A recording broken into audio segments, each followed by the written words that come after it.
Nag-exercise muna si Mrs. Dalawang balik kami dito, tapos dalawang balik din kami dito sa kabila. Up, up, up, pahinga, pahinga, pahinga. Up, balik ulit, lakad ulit. HD din yan. Oo.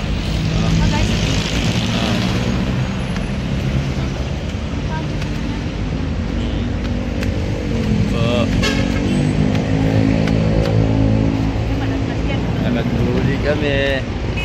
Laki ng tiyan ni Buntis.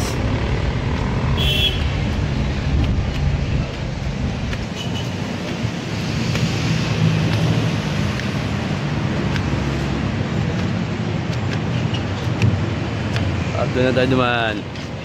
Diretso na. Diretso na kami. Yan.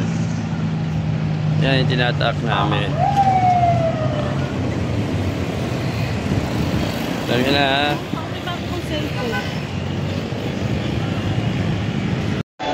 After exercise sa footbridge. Iyon lang.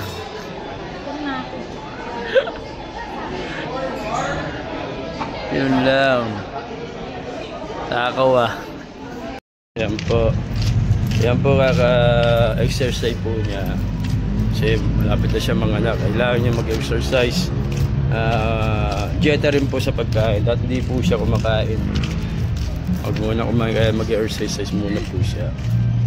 Aloben this coming March lalabas na panibago na aming babies.